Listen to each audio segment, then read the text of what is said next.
성부와 성자와 성령 하나님을 찬양합니다. 저희들의 입술과 저희들의 모든 행동을 통하여 홀로 하나님께만 영광을 돌리고자 하오니 주님 저희들을 사용하시고 저희들을 이끄셔서 영광의 자리에 참여케 하여 주시옵소서. 이런 소원하는 마음으로 주 앞에서 예배를 드립니다. 예배 가운데 친히 임재하셔서 저희를 주장하시고 저희들의 모든 것들을 통하여 하나님만이 드러나도록 홀로 역사하여 주시옵소서. 예수 그리스도 이름으로 기도합니다. 아멘. 찬송가 15장을 함께 찬양하겠습니다.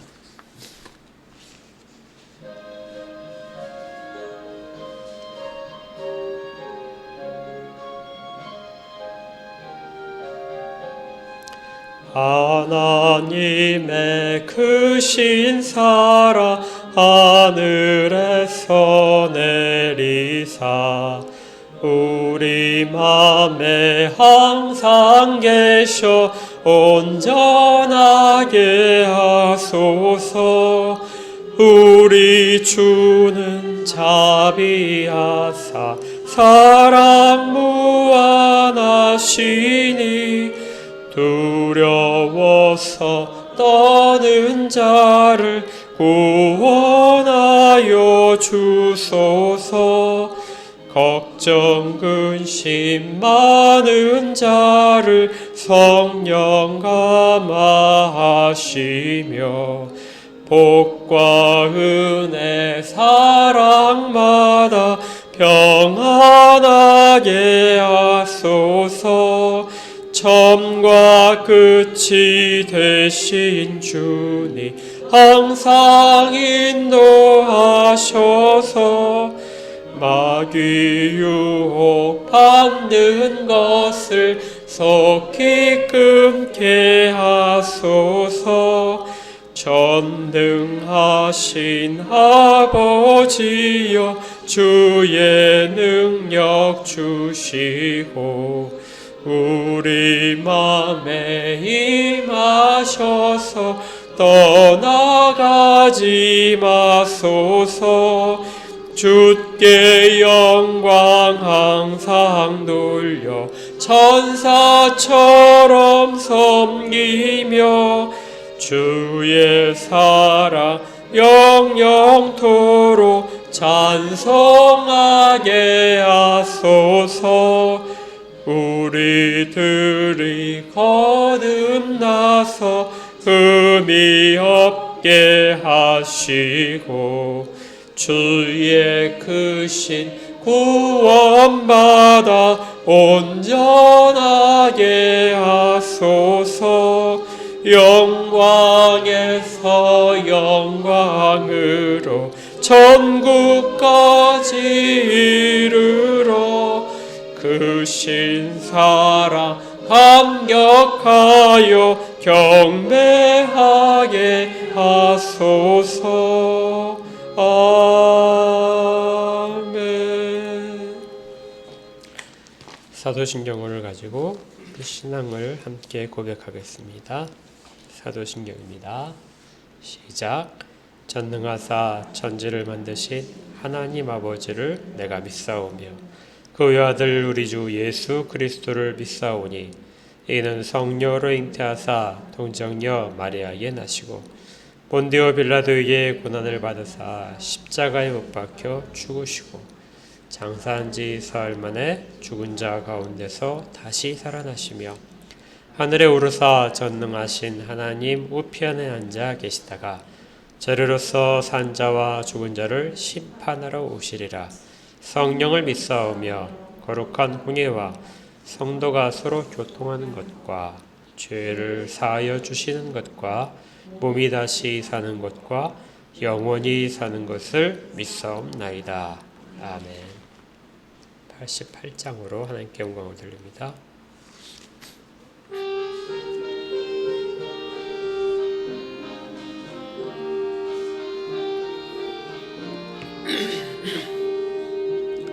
내 진정 사모하는 친구가 되시는 구주 예수님은 아름다워라. 산 밑에 백합하여 빛나는 새벽별 주님 경원할 길 아주 없도다. 내 마음이 아플 적에 큰 위로 되시며 나 외로울 때 좋은 친구라. 주는 저 산 밑에 백합 빛나는 새벽별 이 땅 위에 비길 것이 없도다. 내 맘의 모든 염려 이 세상 고락도 주님 항상 같이 하여 주시고 시험을 당할 때에 악마의 계교를 즉시 물리치사 나를 지키네.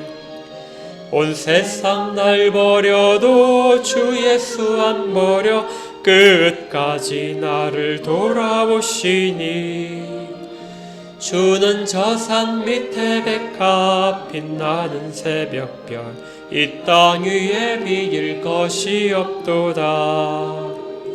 내 맘을 다하여서 주님을 따르며 길이 길이 나를 사랑하리니 물불이 두렵지 않고 장검도 겁없네. 주는 높은 산성 내 방패시라.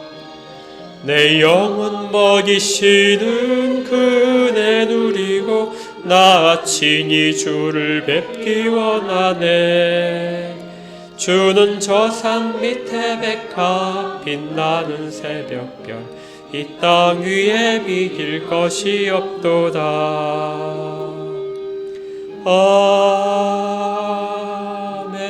아멘. 함께 기도하겠습니다. 하나님 아버지, 하나님에 대한 사랑을 고백합니다.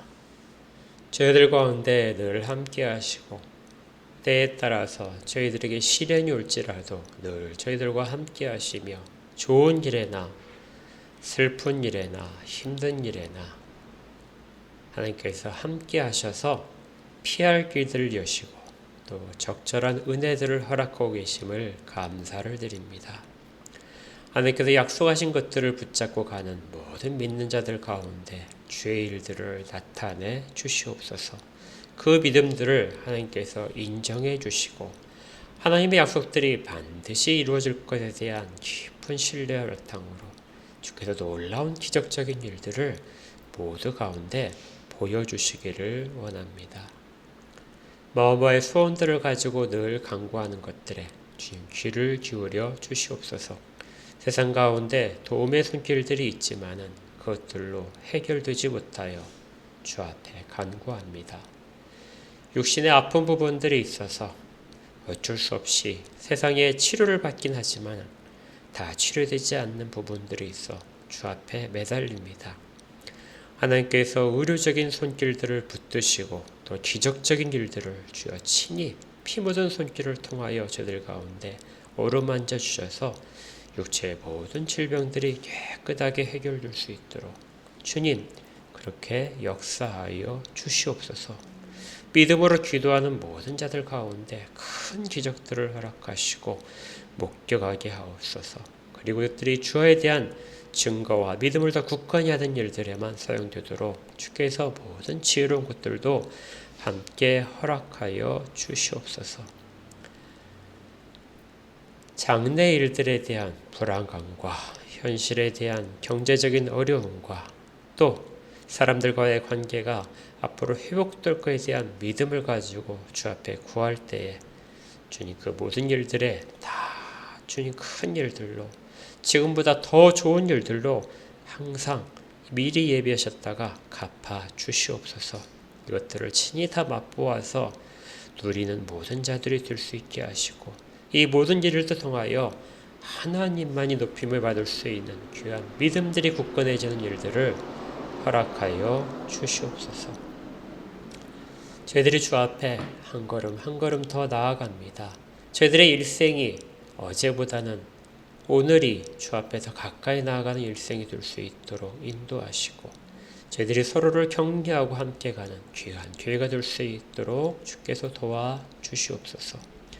저희들이 속해 있는 모든 곳곳마다 저희로 인하여 믿는 자들의 모습이 무엇인지를 보여주게 하시고 가정과 직장과 생업들 가운데 복을 허락하시되 하나님이 그들 가운데 나타날 수 있도록 저희를 사용하여 주시옵소서. 오늘도 주 앞에 예배드리는 모든 처소들마다 하나님께서 함께 하시고 성령의 큰 은혜를 더하셔서 감동이 있게 하시고 하나님의 말씀이 깊이 깨달아지게 하옵시며 인생들의 길잡이가 말씀을 통하여 빛이 비춰지도록 인도하여 주시옵소서.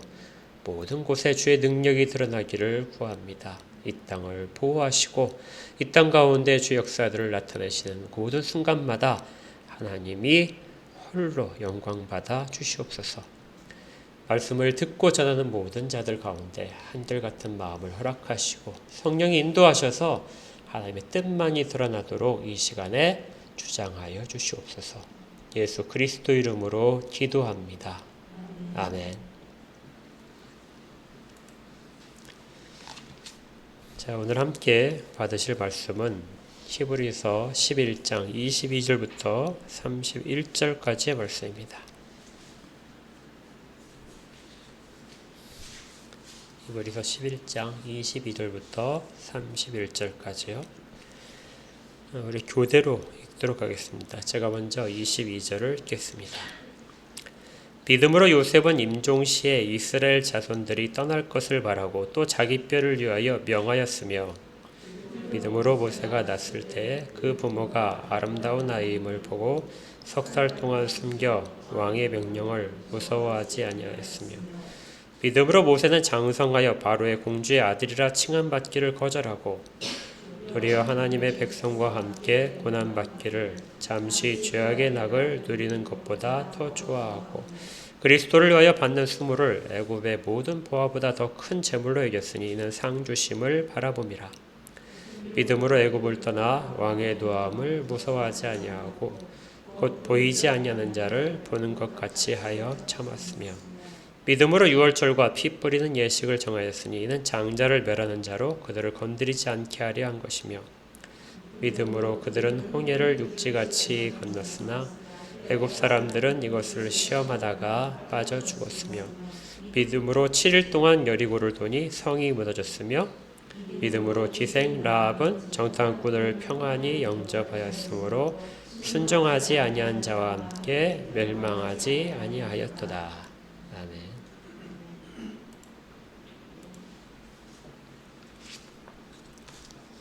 벌써 히브리서에서 11장 믿음으로 10번째를 하게 됩니다. 그동안에 너무 좀 이렇게 진도가 안 나갔죠. 그래서 오늘은 좀 진도가 딴 때보다 훨씬 많이 나갑니다. 그 히브리서에서는 더 나은 것을 우리 가운데 보여주고 있습니다. 그리고 더 나은 것을 보여주는 도중에 율법에 대한 이야기도 있었고요. 그리고 말씀에 대한 이야기도 있었고 그리고 성전에 대한 이야기, 그 다음에 제사장에 대한 이야기 이런 것들이 계속해서 있었습니다. 그것보다 더 나은 것들이 우리에게 주어졌다 이렇게 이야기했죠. 그리고 이제 그 과정에 대해서 믿음이 어떤 역할을 했는가 하는 부분에 대해서 각각의 사람들이 어떤 역할을 믿음을 통해서 했기 때문에 현재까지 올 수 있었는가 그 이야기가 11장부터 이어집니다. 그래서 히브리서는 11장부터는 구약의 모든 것들을 시간 순서대로 이렇게 쭉 우리 가운데 설명해주고 있죠. 그러니까 신약 가운데 구약을 체계적으로 시간 순서대로 설명하는 것은 이 히브리서가 유일합니다. 그래서 구약에 대한 신약적인 해석서다 이렇게 생각하시면 돼요. 그래서 오늘하고 다음 주 이렇게 해서 그 부분에 대한 이야기들을 집중적으로 나눌 겁니다. 그런데 구약에서 신약에 이르는 모든 과정을 해석을 할 때 어떤 그 렌즈를 가지고 하냐면요. 믿음이라는 렌즈를 가지고 합니다. 그래서 계속해서 믿음으로 이렇게 이야기하는 거죠. 그러니까 역사를 보는 눈 가운데 믿음으로 보는 눈을 히브리서가 지금 11장부터 우리 가운데 주고 있는 것입니다. 그래서 다른 성경과 특히 구약에 대한 일반적인 해석과 이 히브리서에서 보는 해석은 약간 방향이 다를 수 있습니다. 믿음으로 보게 되면 그 일들은 어떻게 우리 가운데 드러나게 될까요? 오늘 본문에 우리가 살펴볼 내용들은 제가 제목 정하기를 믿음들이 모여서 가나안으로, 그러니까 가나안으로 돌아오는 과정에서 믿음이 어떻게 작용했는가 하는 부분을 살펴볼 것입니다. 아브라함이 그 하란을 떠나서 가나안 땅으로 간 것은 믿음으로 간 것이죠. 그리고 또 야곱이 약속의 땅 가나안을 떠나서 애굽으로 내려간 것도 그것도 믿음에 의한 것입니다. 하나님이 가라고 하셨기 때문에 갔죠. 그리고 이제 돌아오는 과정이 있어야 되는데 돌아오는 과정에서도 믿음이 가장 결정적인 역할을 하게 됩니다. 부득이하게 이 가나안으로 돌아오는 과정을 이야기할 때 어디서부터 시작을 해야 되냐면요. 야곱이 자기 아들 요셉에게 유언을 남기는 장면에서부터 시작을 해야 됩니다. 오늘 본문은 요셉이 유언을 남기는 장면에서 시작하지만 요셉이 그 유언을 남기기 전에 야곱이 유언을 어떻게 남겼는가 하는 부분에 대한 우리가 창세기를 잠깐 더 자세히 좀 살펴봐야 돼요. 우리 본문에 보니까 21절에 읽지 않았지만 믿음으로 야곱은 죽을 때 요셉의 각 아들에게 축복하고 그 지팡이 머리에 의지하여 경배하였다. 그래서 요셉의 아들들에게 축복한 부분에 대해서만 기록이 되어 있는데요. 실제 야곱은 죽기 전에 요셉에게 유언을 따로 특별하게 남깁니다. 그것이 창세기 47장에 있습니다. 창세기 47장을 한번 찾아보겠습니다.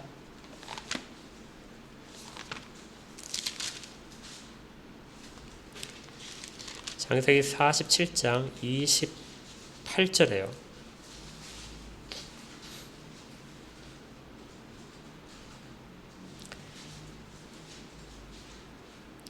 다 찾으셨으면 28절과 29절을 먼저 읽겠습니다. 시작.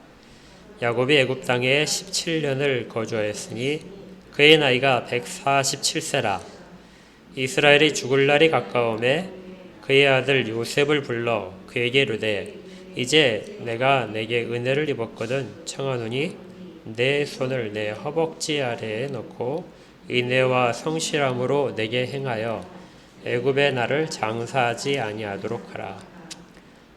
계속 한번 읽어볼까요? 30절. 내가 조상들과 함께 눕거든 너는 나를 애굽에서 메우다가 조상의 묘지에 장사하라. 요셉이 이르되 내가 아버지의 말씀대로 행하리이다.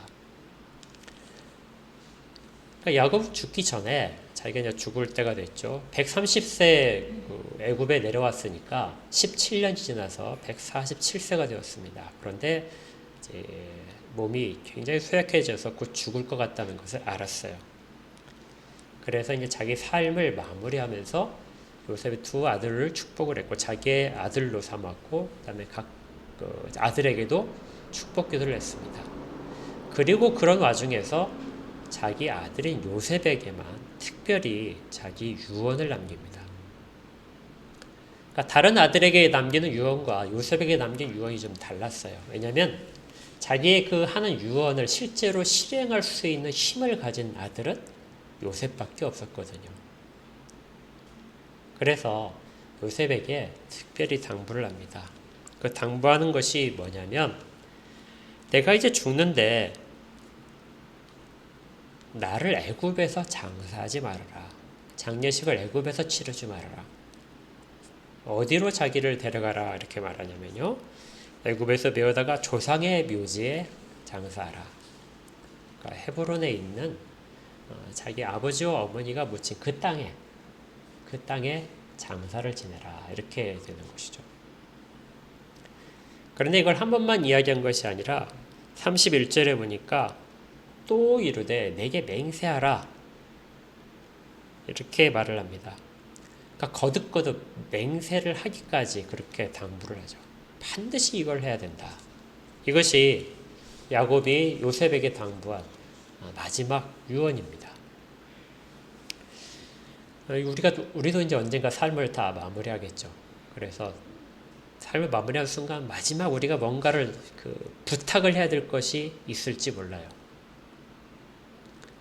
그때 굉장히 많은 것들을 부탁할 수 있을 것 같아요. 그런데 이 야곱은 그 마지막 부탁이 뭐냐면 이건 꼭 해줘야 된다. 맹세를 시킬 정도로요. 그렇게 하는 것이 나를 꼭 내 조상들의 무덤에 나를 꼭 장사 지내야 된다. 여기선 절대 나를 장사 지내면 안 된다. 이것이 야곱이 당부한 것이었습니다. 어떤 유언들은 후손들에게 상처를 주기도 합니다. 어떤 유언들은 자식들 가운데 분란을 일으키기도 해요. 유사 문제 때문에도 분란을 일으키기도 하고, 어떤 것은 자식들의 앞날에 큰 도움이 될 수도 있겠죠. 이 야곱의 마지막 유언은 이스라엘 전체를 포괄한 아주 중요한 유언이 됩니다. 이 야곱이 지금 죽음을 앞두고 있는 이 상황을 보게 되면요, 굉장히 높은 신분을 유지하고 있었습니다. 자기 자식인 요셉의 덕을 톡톡히 보고 있었죠. 요셉이 총리로서 애굽을 다스리고 있었고, 이 당시에 일부 역사학자들은 요셉의 권한이 왕의 권한을 능가할 정도였다, 이렇게 기록을 하고 있을 정도로 요셉의 가족들의 누리고 있는 역할을 엄청나게 컸습니다. 그리고 그들은 하나님의 큰 도움을 받아서 그 땅에서 엄청나게 번성을 하고 있었어요.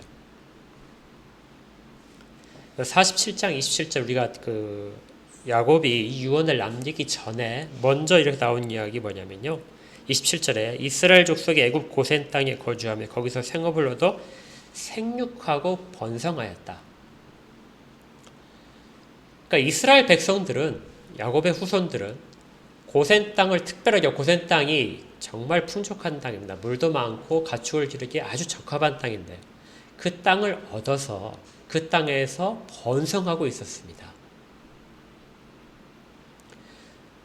야곱의 일생 중에서 이때만큼 행복했던 때가 없었을 것 같아요. 그렇죠? 가뭄 때문에 가축들을 기를 때 물을 찾아서 이동해야 되는 그런 번거로움도 없습니다. 물도 풍족하고 초지도 너무 좋아요. 가장 이상적인 초지가 애굽 땅과 같았다, 이렇게 말을 하니까 그 가장 좋은 땅에서 풍족하게 지내고 있었습니다. 그들의 신분도 요셉이 가진 권한 때문에 엄청나게 높은 지위와 인정을 받고 있었어요. 그리고 특별히 잃어버렸다 생각했던, 죽었다고 생각했던 자식을 찾았습니다. 그러니까 바로왕 앞에서 17년 전에 내 인생이 참 나그네와 같이 고생길이었습니다 하고 이야기했던 그의 모든 것들은 이 17년이 지난 다음에는 하나도 적용되지 않습니다. 그는 굉장히 풍요롭고 안정되어 있었죠. 그런데 그가 마지막에 남기는 유언은 전혀 좀 다른 것입니다. 정말 심각하게 이야기를 해요. 거기 29절을 보게 되면 이런 부분이 있어요. 요셉을 불러서 그에게 이르되 이제 내가 너한테 은혜를 입었거든. 내가 청하노니, 그러니까 이런 부탁을 한다, 이겁니다. 그러니까 야곱은 요셉 때문에 이 일들이 발생했다는 것을 알고 요셉의 그 모든 것들이 자기를 지금 이게 평안하게 했다는 걸 압니다. 그런데 정말 네가 나한테 은혜를 줬다면, 이게 말이 좀 이상해요. 부모가 자식한테 네가 나에게 은혜를 정말 입혔다면 내가 너한테 부탁을 한다, 이렇게 되는 거예요. 그래서 이걸 다른 성경에서는 뭐라고 했냐면, 네가 나를 정말로 사랑을 한다면, 네가 정말 나를 부모라고 생각을 하고 효도를 하려고 한다면, 이렇게 번역을 해놓고 있습니다. 정말 네가 나에 대한 마음이 애틋하다면, 정말 나를 위한다면 이거 하나만큼은 내가 꼭 부탁을 하자. 그것이 나를 애굽에 장사하지 말아라. 애굽에 장사하게 되면 엄청나게 크게 화려하게 장사를 할 수 있을 겁니다. 그런데 그 화려하고 자기가 지금 풍요롭고 모든 것이 안정된 그 땅에 나는 묻힐 것이 아니라 내가 가장 어려웠던 땅, 내 인생에 가장 힘들었던 그 땅에 가서 나는 묻히고 싶다. 이렇게 이야기를 하는 거죠. 애굽에 있는 모든 영화보다 조상들이 있는 곳, 하나님이 약속하신 그 땅을 더 사모했습니다.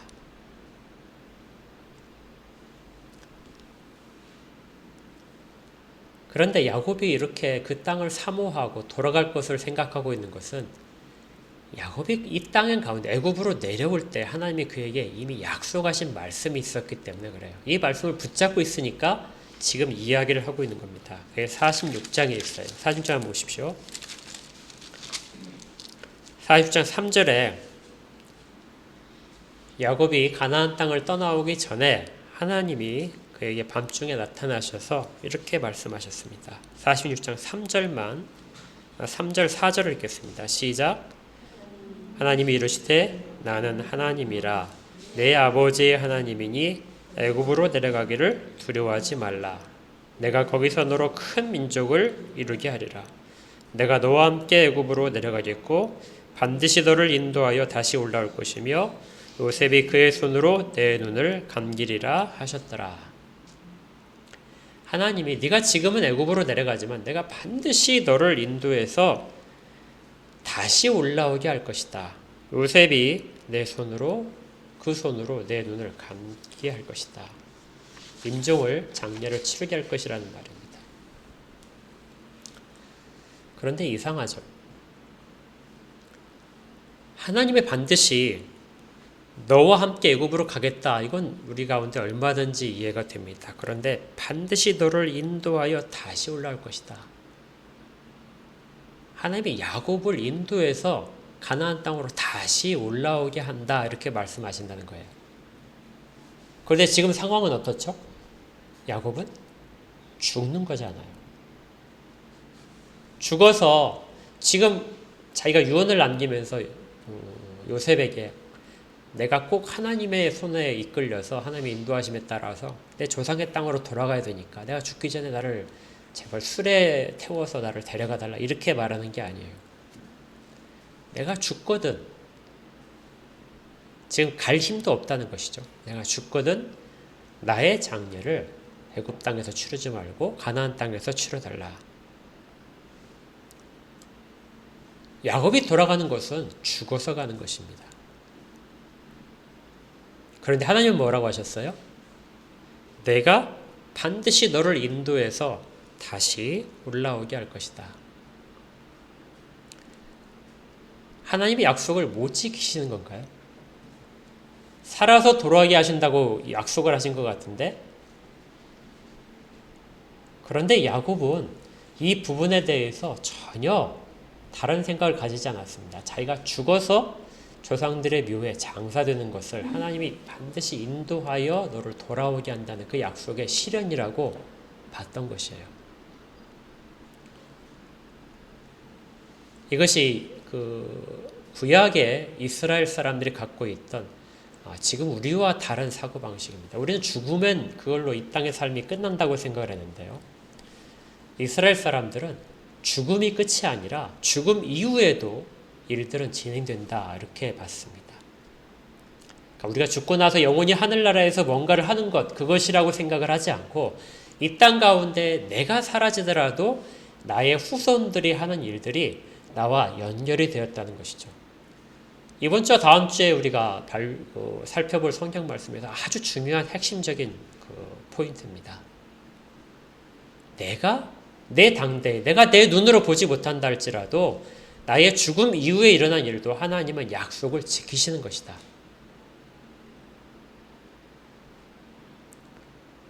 우리가 조급해하는 마음이 상당히 많죠. 기도하고 나서 하나님이 이루어 주셔야 됩니다 하고 이야기를 하는데요. 그것은 반드시 내가 내 눈으로 목격을 해야 돼야만 이루어지는 것이라고 생각을 하는데 그렇지 않고 보이지 않는 곳에서 내가 죽음 이후에도 하나님은 여전히 그 약속을 이루고 계신다는 것을 이 야곱이 믿고 있었다는 것입니다. 그리고 이걸 또 더 강조해서 살펴볼 수 있는 것이요.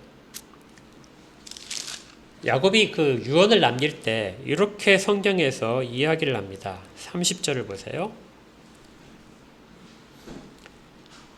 29절부터 다시 보시면은요. 야곱이 이렇게 한다 이렇게 말을 하다가 29절에 보니까 요셉이 그의 쇠를 가지고 고센으로 올라가서 그의 아버지 47장에 27절부터 28절이요. 야곱이 애굽 땅에서 17년을 거주했으니 그의 나이가 147세라. 그 단에 야곱이라는 단어를 쓰지 않고 뭐라고 하죠? 이스라엘이 죽을 날이 가까움에. 야곱의 다른 이름이 이스라엘입니다. 근데 이스라엘은 국가의 이름이기도 하고 민족의 이름이 나죠. 그런데 야곱이 유언을 남길 때 그때 야곱이란 이름 대신에 이 성경은 이스라엘이 이렇게 했다 하고 이름을 바꿔서 이야기를 하기 시작해요. 46장에도 그것이 나타난대요. 그러니까 이 말은 야곱이 유언을 남기는 것은 자기 자신만을 이야기하는 것이 아니라 이스라엘 전체를 가지고 이야기하는 것입니다. 그래서 하나님이 야곱에게 말씀하실 때 내가 너를 반드시 인도해서 다시 이 땅으로 돌아오게 할 것이다 하는 그 말은 야곱 개인에게도 적용되겠지만 이스라엘 그의 후손으로 통칭하는 야곱의 모든 자손들이 반드시 돌아오게 하겠다는 하나님의 약속이었던 거예요. 그리고 야곱은 요셉에게 이 유언을 남김으로써 하나님의 약속이 여전히 내 죽음 가운데 내 죽음 이후에도 유효하다. 너희들은 반드시 돌아갈 것이다 하고 이야기를 하는 것입니다. 그래서 요셉이 유언을 남길 때 역시 마찬가지의 유언을 남기게 됩니다. 좀 넘기셔서요. 창세기 50장을 한번 보십시오.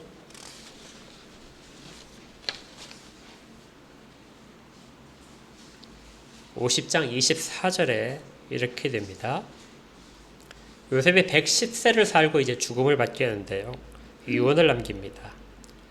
요셉이 그의 형제들에게 이르되 나는 죽을 것이나 하나님이 당신들을 돌보시고 당신들을 이 땅에서 인도하여 내사 아브라함과 이삭과 야곱의 맹세하신 땅에 이르게 하실 것이다. 그러니까 가나안 땅을 떠날 때 아버지 야곱에게 하셨던 약속을 반드시 하나님은 이루실 것이다. 내가 죽은 다음에도. 요셉도 이렇게 유언을 남깁니다. 25절에 요셉이 또 이스라엘 자손에게 맹세시켜 이르기를 하나님이 반드시 당신들을 돌보시리니 당신은 여기서 내 해골을 메고 올라가겠다 하라 하였더라. 자기는 지금 아버지처럼 그 가나안 땅에 장사를 지내지 못하지만 여기에 약식으로 내 무덤을 만들고 그리고 너희들이 애굽을 벗어나는 날 하나님의 인도하심을 애굽을 떠나는 날 내 모든 유고를 수습을 해서 그걸 가지고 가서 장례를 지내라 하는 것이죠. 요셉이 이렇게 유언을 남기는 것은 아버지에게 하셨던 하나님의 약속을 여전히 자기들에게 유효하다고 믿고 있고 그 믿음을 가지고 자손들에게 또다시 당부를 하는 것입니다. 그런데 히브리서는 요셉은 사실은 굉장히 뛰어난 인물이잖아요. 그렇죠? 우리가 구약을 얘기할 때 요셉 이야기 하거든요. 뭐 꿈에 대한 이야기들, 그 다음에 뭐 지혜로워서 꿈을 해석한 부분들, 뭐 이런 것들을 많이 있잖아요. 그런데 히브리서에서는 요셉의 일생을 이야기하면서 딱 한 가지만 이야기합니다. 그게 뭐냐면요. 유언을 남긴 거예요.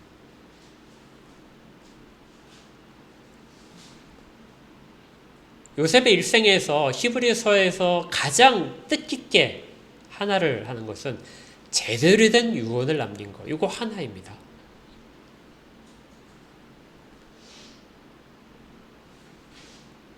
참 묘하죠. 우리는 요셉이 그 많은 일들을 한 것을 많이 받았고 그것들의 중요한 점들을 이런 것 하다 이렇게 본받고 싶은데 그 구약을 쭉 발표하면서 가장 요셉 일생에서 대표적으로 한 일은 뭐냐? 그것이 자기가 죽을 때 유언을 남긴 것이다. 어떤 유언이냐면 우리는 반드시 돌아간다. 그리고 내 유구를 메고 그때 꼭 가다오.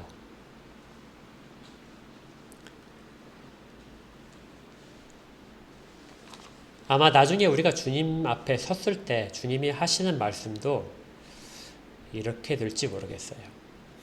우리는 주님을 위해서, 주님의 이름을 위해서 많은 일들을 하고 그렇게 하는데 주님이 나중에 우리 가운데 이야기하실 때 네가 이런 일들을 했는데 그때 너 정말 잘한 거야. 근데 그 칭찬하시는 일이 의외로 아주 별거 아닌 것처럼 보였던 일일 수도 있습니다.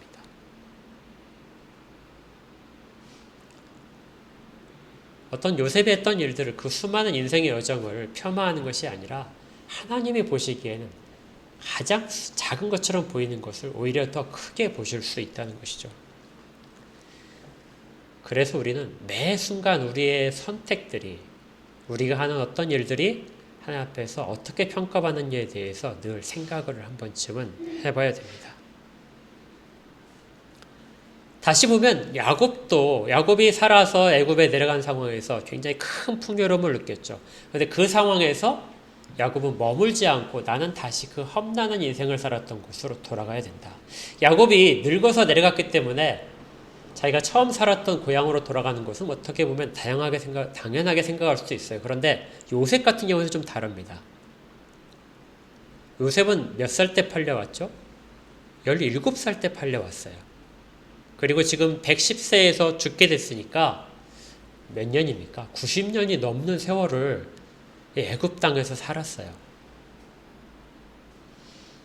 그리고 가장 최고의 권한을 가진 사람으로서 존경받는 사람으로 그 90년이 넘는 세월을 살아왔던 사람입니다. 그러니 요셉이 애굽에서 장사 지내고 애굽 땅에 머문다 할지라도 어느 누가 뭐라고 하겠습니까? 그런데 요셉은 그의 마지막 당부는 나도 역시 돌아가야 된다. 내가 거할 곳은 그곳이라는 것이죠. 요셉도 마지막을 그렇게 당부를 했습니다. 얼마든지 편하고 얼마든지 애굽의 풍요로움에 동화돼서 살 수 있고 그 보화들을 다 누릴 만한데도 불구하고 그들의 선택은 여전히 가나안 땅이었습니다. 척박한 땅이었어요. 요셉이 이렇게 유언을 남기고 죽었는데 요셉의 유언대로 백성들이 돌아갈 수 있는 시간은 아직도 멉니다. 연대를 계산해 보면 요셉이 죽은 다음에 120년쯤 지나서야 비로소 이스라엘 백성들은 애굽 땅을 벗어날 수 있었어요. 그 긴 시간 동안에 계속해서 누군가는 죽으면서 이런 일들을 당부를 했다는 것입니다. 그리고 이제 마침내 그들을 이끌어낼 사람 하나가 등장합니다. 그가 누구냐면 모세죠. 요셉이 죽은 다음에 애굽의 왕이 바뀌었습니다. 지금까지는 그 요셉과 같은 그 셈족 계열의 애굽 왕이 왕조가 있었는데 요셉이 죽고 나서 한 20년에서 40년쯤 되는 그 시간에 왕조가 바뀌었어요. 그래서 함의 자손으로 바뀌었습니다. 그래서 지금까지 영화를 누렸던 그 이스라엘 백성들은 갑자기 노예 상태가 돼서 모든 권한과 땅들을 다 빼앗기고 집도 빼앗기고 노예 상태로 살아야 됐습니다. 정말 놀라운 번영을 했는데 그 땅에서 갑자기 모든 신분이 추락한 것이죠. 그들은 이 상황 속에서 하나님 앞에 그 모든 어려움 속에서 하나님 앞에 부르짖습니다. 하나님이 분명히 우리 가운데 생육하고 번성하기를 약속하셨는데 왜 우리가 이렇게 종된 생활로 살아야 됩니까?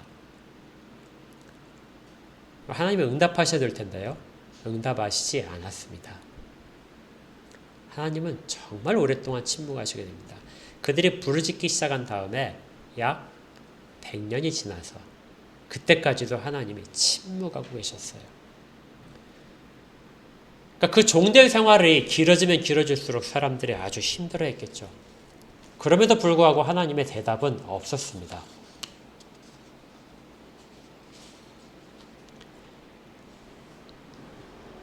그런데 이 시간이 사실은 복받은 시간이었습니다.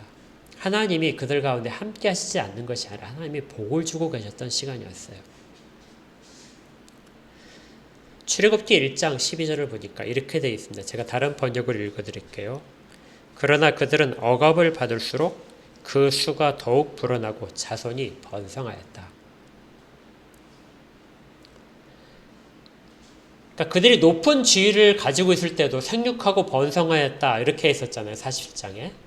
그런데 그들이 종이 되어서 노예 생활을 하고 있을 때 그 새로 바뀐 왕이 바로가 계속해서 억압을 하고 있는데, 그런데 억압을 받을수록 그 수가 더욱 불어났다. 그냥 불어난 것이 아니라 옛날보다도 더욱 불어나고 더욱 번성했다. 이렇게 됩니다. 하나님이 약속을 지키고 계신 거예요. 하나님은 여전히 일을 하고 계셨습니다. 출애굽기에 보게 되면 이런 표현들이 많이 있어요. 산파들이 가서 바로 왕이 모든 아이가 남자아이가 태어나면 나일 강에 버려라. 강에 버려라 이렇게 명령을 했는데 산파들한 변명 중에 이런 게 있었습니다. 출애굽기 1장 19절에 히브리 여인들은 이집트 여인들과 같지 않습니다.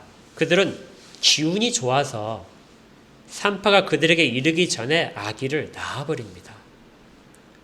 그러니까 아이를 낳게 되면 바로 어떻게 하라고요? 산파들에게 명령하기를 다 나일강에 버려라. 그렇게 명령을 했는데 산파들이 가보니까 이 히브리 여인들은 정말 건강해서 아이를 쑥쑥 잘 낳는. 그리고 한번 잘 보십시오. 아브라함에게 하나님이 자손에 대한 약속을 하신 이후로 이스라엘 백성들 가운데 아이를 잃었다는 이야기가 없습니다. 물론 중간에 어떤 사람이 죽었을 때 그 이야기를 기록을 하지 않았을 수도 있어요. 그렇지만 한 번도 중간에 누가 어떤 자손이 죽었다는 이야기가 나타나지 않습니다. 일부의 많은 위험에도 불구하고 그 위험 속에서도 이스라엘 백성들은 죽음에 대한 것들을, 자연적인 죽음 외에는 하나도 죽지 않았던 거죠. 그래서 그 짧은 시간 내에 엄청나게 많은 숫자가, 200만이 넘는 숫자가 출애굽할 때 나올 수 있었던 것들은 그 노예 생활에도 불구하고 하나님은 여전히 그들을 보호하고 계셨다는 것입니다. 또 하나 이것이 복이 되는 이유가요. 그들이 만약에 계속해서 번영을 누렸다면 그들은 반드시 하나님을 잊었을 것입니다. 그리고 그의 모든 후손들은 애굽으로 돌아오기를 거절했겠죠. 나중에 바벨론에서 포로 생활을 하다가 이스라엘 땅으로, 예루살렘으로 돌아오는 사람들의 숫자는 기껏 해봤자 종을 제외하게 되면 5만 명도 되지 않습니다. 그곳에 많은 사람들이 남게 되는 것이죠. 풍요로우면 그 땅에서 그냥 거주했을 것입니다. 그런데 그들에게는 온갖 고난이 주어져서 그 땅에 도저히 정착할 수 없게 하나님은 그 가운데 그렇게 하셨습니다. 그리고 그곳에서 자발적으로 그 땅을 벗어나기를 그렇게 원하도록 만드셨죠. 그리고 때가 되어서 모세를 보내십니다. 히브리서에서 이제 모세 이야기가 나오는데요. 이 모세를 하나님이 보내셨는데 이 바로 앞에 모세의 믿음이 아니라 하나 다른 사람의 믿음을 이야기합니다. 그게 뭐죠? 그의 부모의 믿음입니다. 23절에 믿음으로 모세가 났을 때 그 부모가 아름다운 아이임을 보고 석 달 동안 숨겨 왕의 명령을 무서워하지 않았다. 왕이 분명히 명령을 내려서 다 버리라고 했는데 버리지 않고 석 달 동안 보호를 했다는 것이죠. 그 부모가 아름다운 아이임을 보고 했다. 근데 여기에 대해서 사도행전 7장에서 스데반이 설교를 할 때 하나님 보시기에 아름다웠다 이렇게 말을 합니다. 그냥 단순히 그 아이가 특별히 예뻤다든지 아니면 정말 잘생겼다든지 이런 표현이 아니고요. 하나님이 보시기에 아름다운 것을 그 부모가 알았다는 것입니다. 이 아이는 일상적인 아이가 아니라 하나님이 사용하실 아이다 하는 부분을 부모가 알았다는 것이죠. 그래서 자기들의 생명이 위험하게 될 그런 순간들을 무시하고 그 아이를 3달 동안이나 키우게 됩니다. 출애굽기에 보게 되면 이제 3달 동안 키우다가 도저히 더 이상 키울 수 없게 되니까 아이를 강에 버리게 되죠. 근데 그냥 버리는 것이 아니라 바구니에 담아서 물이 새지 않도록 역청을 다 바르고 띄웁니다. 그리고 어떻게 되는지 보게 하기 위해서 그 아이의 누이가 따라가게 됩니다.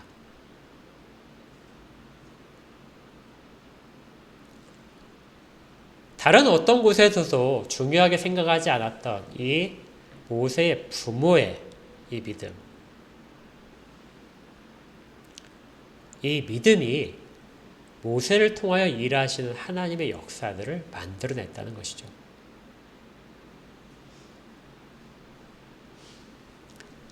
그래서 나중에 모세는 바로의 왕궁에서 공주의 아들이 되어서 자라나게 됩니다.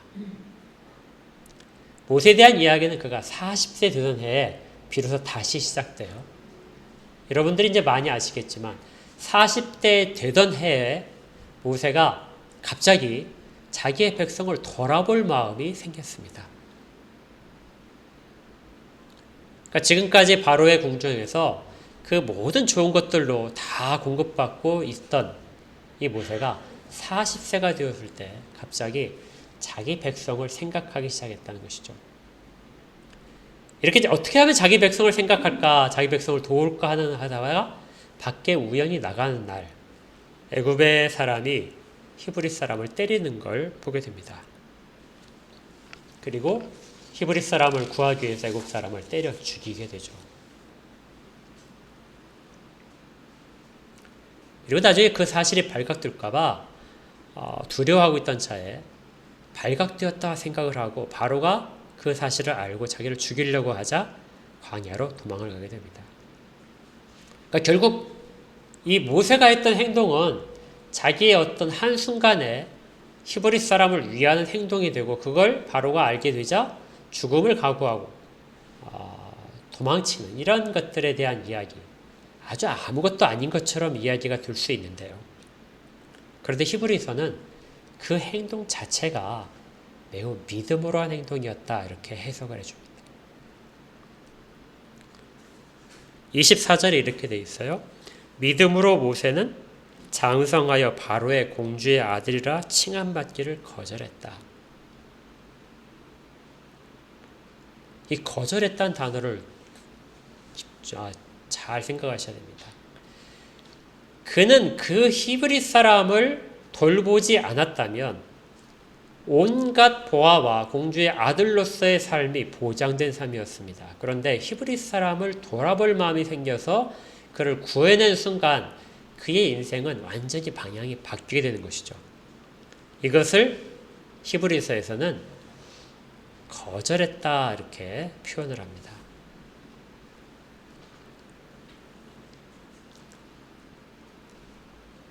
모세는 하나님의 백성과 함께하는 것을 애굽에 있는 모든 보아보다도 더 좋아했습니다. 25절에 도리어 하나님의 백성과 함께 고난받기를 잠시 주인의 낙을 누리는 것보다 더 좋아했다.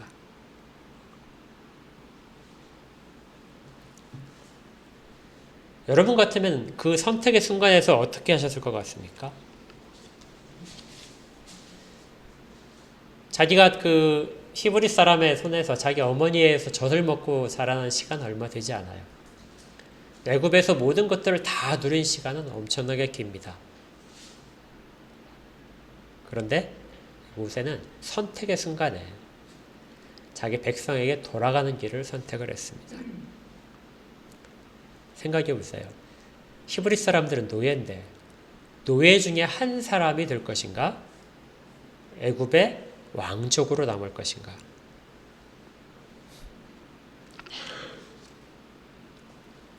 이 선택의 순간에 하나님의 백성으로 돌아가기를 선택한 것을 모세의 믿음이라고 이야기합니다.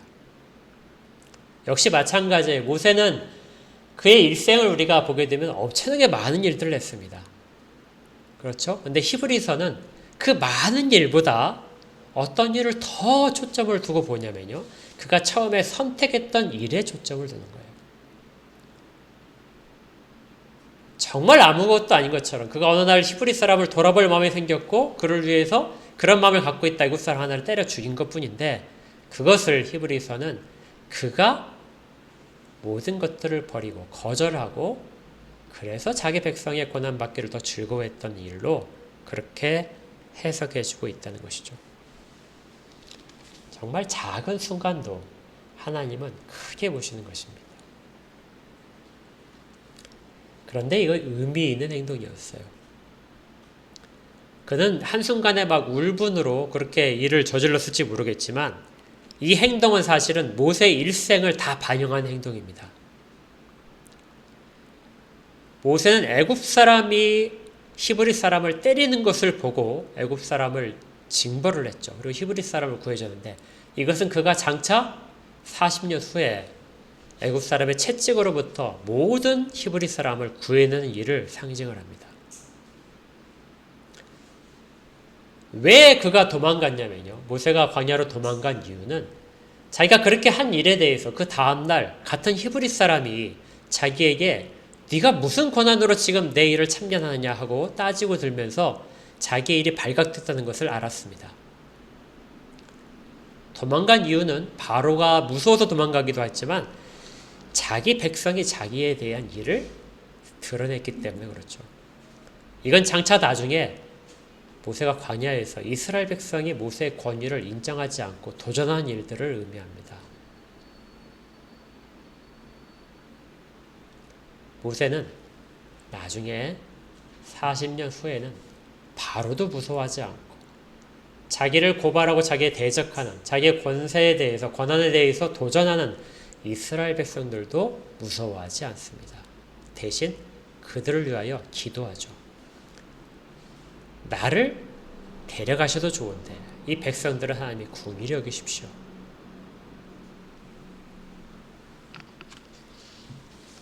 이것이 모세가 택했던 믿음입니다.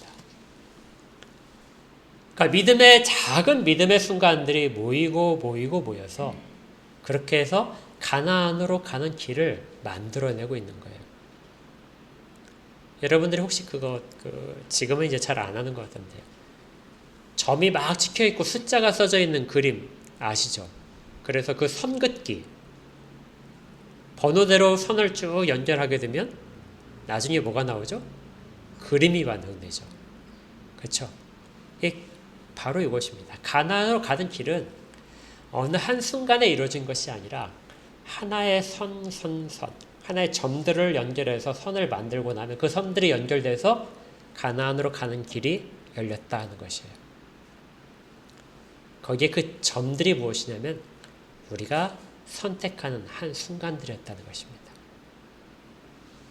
지금도 마찬가지예요. 지금도 하나님의 큰 일들은 동일하게 우리가 만들어내는 어떤 일들이 아니라 우리가 한순간에 선택을 해서 했던 한 일, 그걸 통해서 하나님은 큰 그림을 만들어내십니다. 우리도 매 순간에 이런 선택의 순간을 맞이하죠. 우리가 예배를 드리는 것도 마찬가지입니다. 주일 예배를 드리기 위해서도 사실은 많은 선택 가운데 하나를 해야 돼요. 몸이 아프고 내가 다른 일이 있고 누군가에 대해서 내가 어떤 도리를 해야 되고 더 중요한 일이 있을 것 같고 생계를 위해서 뭔가를 해야 되고 이런 것들이 있고 또 예배를 드려야 하는 것이 있습니다. 그때 우리는 선택의 순간을 맞이하는 것이죠. 그것이 무슨 큰 의미가 있겠는가? 내 인생 여정에서 한 주 예배 안 드리고 이 일을 내가 하나님의 뜻과는 좀 다르게 선택을 한다 할지라도 그게 큰 문제가 있겠는가 하는 그 순간의 선택을 하나님은 무엇보다도 중요하게 보실 수 있다는 것입니다.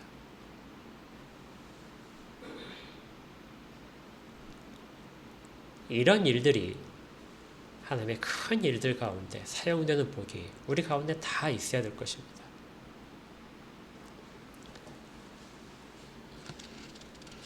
역사 가운데 이런 일들이 상당히 많이 있습니다. 여러분들이 그 종교개혁을 처음 시작했던 사람이 마틴 루터라는 사람이란 건 다 아시죠? 그가 처음에 종교개혁을 일으키려고 했던 것이 아닙니다. 그가 95개조의 반박문을 써서 붙였다는 그 부분은 사실은 처음에 시작은 뭐냐면요.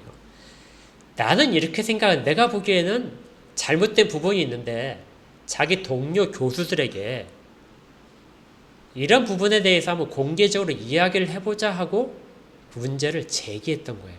토론의 기회를 갖자 하고 제기를 했는데 그것이 인쇄가 되어서 사방으로 퍼지면서 종교개혁의 불길이 일어나게 됐습니다. 루터는 끝까지 종교를 개혁하는 걸, 카톨릭으로부터 떠난 거에 대해, 끝까지는 아니죠. 카톨릭으로 떠난 거에 대해서 상당히 회의적이었습니다. 그냥 단순히 그냥 문제를 바로잡았으면 좋겠다 하는 의도로 시작을 했던 것인데 그것이 하나님이 사용하셔서 종교개혁이라는 큰 불길을 일으키셨죠. 작은 불꽃 하나가 큰 불을 일으킵니다. 우리의 작은 선택 하나가 큰 신앙의 믿음들의 역사를 만들어내게 됩니다. 이런 것들은 그 이후에도 계속되죠. 28절을 보니까요. 믿음으로 유월절을 지키게 되고 유월절은 나중에 다시 한번 이야기를 할 것입니다. 피 뿌리는 예식을 정했다. 그리고 29절에 믿음으로 그들은 홍해를 육지같이 건넜다. 그리고 여리고를 도니 7일 동안 여리고를 도니 성이 무너졌다. 31절에 믿음으로 기생 라합은 정탐꾼을 평안히 영접하였으므로 순종하지 않은 자께 멸망하지 않았다. 가나안의 길을 여는 것은 이러한 믿음들이 작용을 했다는 것입니다. 그렇다고 이 믿음의 길이 무모하게 도전을 하는 것, 하나님 없이도 선택하는 것이 믿음이냐? 그건 아닙니다. 29절을 한번 다시 보시면요.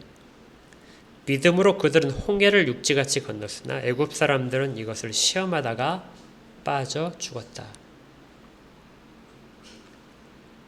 애굽 사람들도 물이 갈라져서 바닥이 마른 그런 길이 열려지는 것을 보았습니다.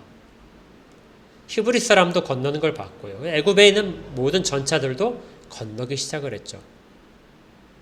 그런데 그들에게는 그곳을 건널 자격이 없었습니다. 무엇이 없었던 것이죠? 그들에게는 하나님을 믿은 믿음이 없었습니다. 홍해가 갈라져서 그 길을 마른 땅처럼 건너가기 위해서는 무엇이 필요하냐면요. 하나님을 믿는 믿음이 필요합니다. 믿음이 없는데도 불구하고 동일한 일이 내게 일어날 것이다 하고 생각을 하게 되면 그것은 파멸로 가는 지름길입니다. 우리 가끔 그런 이야기들을 들어요. 그 어떤 간증 같은 것을 듣게 되면 간증할 때 어떤 분이 이제 내가 믿음으로 하나님의 약속을 믿고 이렇게 얘기했더니 내 일이 이렇게 다 해결이 되고 이게 큰 복이 있다. 이렇게 간증하는 걸 듣고 어떤 분들은 그럼 나도 저렇게 해야지. 그럼 나도 같은 복이 있겠다. 이렇게 하고 동일하게 하는 분들이 있어요. 어떤 분이 예를 들어서 내가 11조를 우리 1000번째라나요? 계속해서 예물을 매일매일 1000회를 드리면 하나님이 복을 주셨다. 이렇게 하니까 나도 해야지. 11조를 잘 드렸더니 복 받았다. 그러니까 나도 해야지. 이렇게 하면 나도 같은 복을 주시겠지.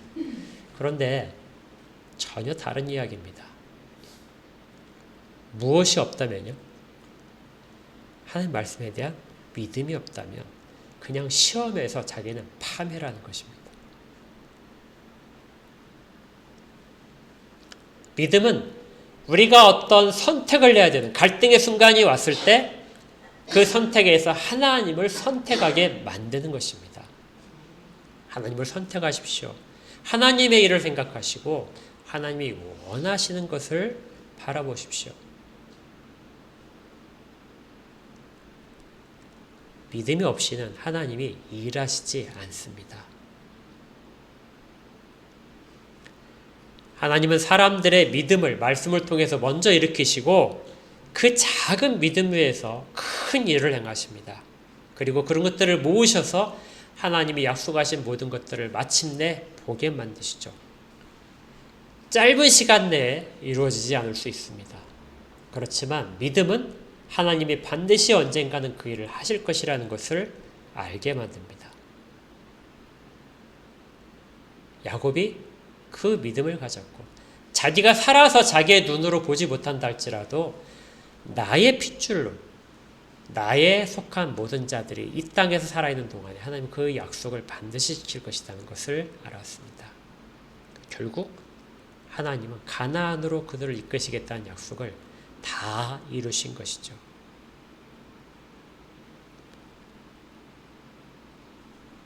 이것이 우리가 바라봐야 될 부분입니다. 보이지 않는 하나님, 현재는 하나님이 일하시지 않는 것 같지만 하나님은 일하시지 않는 경우가 단 한순간도 없습니다. 그걸 바라보십시오. 보이는 것만에 치우치지 말고 보이지 않는 것을 보십시오. 그래서 그것이 믿음이 바라는 것들의 실상이고 보이지 않는 것들의 증거가 됩니다. 우리의 믿음을 한번 잘 돌아보시고 하나님을 바라보십시오. 그러면 그 믿음 위에 하나님이 반드시 역사하실 것입니다. 그런 복이 우리 모든 가운데 다 충만하게 있기를 주의 이름으로 축복합니다. 함께 기도하겠습니다. 하나님, 이스라엘 백성들이 가나안으로 돌아오는 과정을 보면서 하나님이 돌아오게 하겠다는 그 약속을 그들이 긴 시간 동안에 자기가 죽는데도 불구하고 자손에게 약속하며 이어졌던 것을 바라봅니다. 하나님은 반드시 하나님의 일들을 이루심을 믿습니다. 저희들이 선택하는 각 순간마다 그 일들을 통하여 하나님의 일하심이 드러나게 하시고 그 일들이 통하여 하나님 우리 가운데 역사하고 계시는 증거들이 나타나도록 도와주시옵소서. 하나님만을 바라보고 하나님이 명하신 것들을 붙잡는 인생들이 다 되도록 그렇게 인도하실 것을 믿습니다. 예수 그리스도 이름으로 기도합니다. 아멘. 435장 함께 찬양합니다.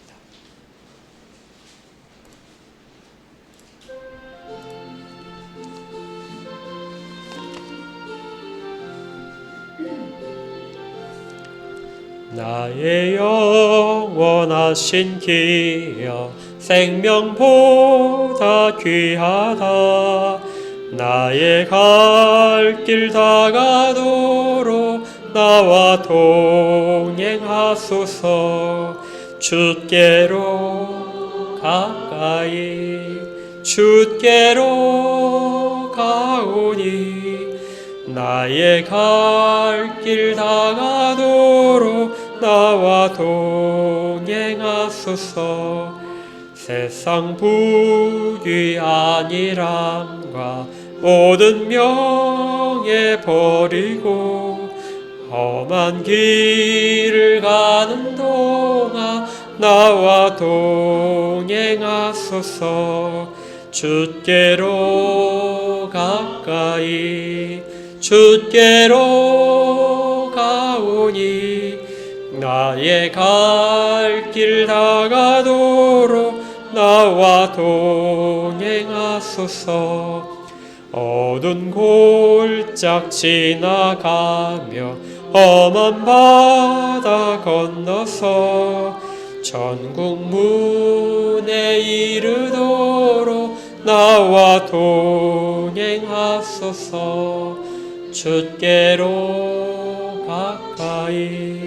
주께로 가오니 나의 갈 길 다가도록 나와 동행하소서.